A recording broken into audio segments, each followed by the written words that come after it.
అయితే మొన్న మరి ఎమ్మెల్సీ తీర్మాన్ మన తెలంగాణ జాగృతికి ఎమ్మెల్సీ కవిత మరి మల్లన్న కార్యాలయంపై దాడిని జాతీయ బీసీ హక్కుల పోరాట సమితిగా తీవ్రంగా ఖండిస్తూ ఉన్నాం.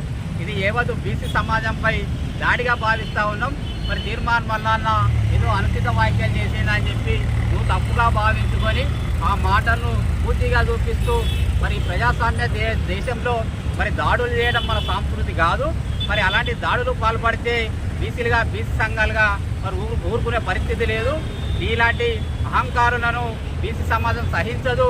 నువ్వేదో బీసీలను ఉద్ధరిస్తా అని చెప్పి 4 ప్రోగ్రామ్స్ చేసి నేను బీసీల పక్షపాతం అని చెప్పుకుంటా ఉన్నావు. అది ఈ సమంజసం కాదు. తీర్మాన్ మల్లన్న తొందరలో పార్టీ పెడతారని చెప్పి తెలిసి బీసీల పార్టీ వస్తే మా ఉనికి ప్రశ్నార్థకం అవుతుందన్న దురుద్దేశంతో మాత్రమే దాడులు చేపిస్తున్నావు అని చెప్పి భావిస్తూ ఉన్నాం. ఇప్పటికైనా నీ అహంకారాన్ని ఈ యొక్క దుశ్చర్యపై మరి బహిరంగంగా బీసీ సమాజానికి క్షమాపణ చెప్పాలని చెప్పి కవిత డిమాండ్ చేస్తూ ఉన్నాం. లేని పక్షంలో బీసీలుగా బీసీ సంఘాలుగా సంఘటితమై ఈ రాష్ట్రంలోనే కవితను తిరగకుండా చేస్తామని చెప్పి బీసీ సమాజంగా చెప్తా ఉన్నాం. ఏదైతే తీర్మాన్ మల్లన్నపై దాడి చేసినావో ఆ దాడిని మరి ఆ దాడిపై మరి క్షమాపణ చెప్పాలి. ఏదైతే మరి మల్లన్న బీసీ గొంతు వినిపిస్తాడో ఆ గొంతుకకు బీసీలుగా మేమంతా చేదోడుగా వాదోడుగా ఉండి రాబోయే రోజుల్లో మరి తీర్మాన్ మల్లన్నకు అండగా నిలిచి ఈ రాష్ట్రంలో ఈ దేశంలో ఏ బీసీలపై దాడి జరిగినా బీసీలంతా వ్యతిరేకిస్తాం. బీసీలంతా ఖండించడానికి సిద్ధంగా ఉన్నాం.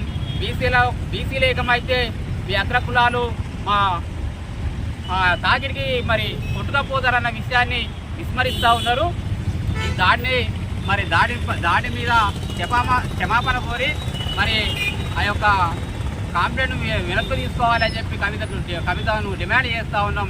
లేని పక్షంలో కవితపై రాబోయే రోజుల్లో బీసీలుగా బీసీ సంఘాలుగా పెద్ద ఎత్తున ఆందోళన కార్యక్రమాలు చేయడానికి సిద్ధంగా ఉన్నామని చెప్పి హెచ్చరిస్తూ ఉంది.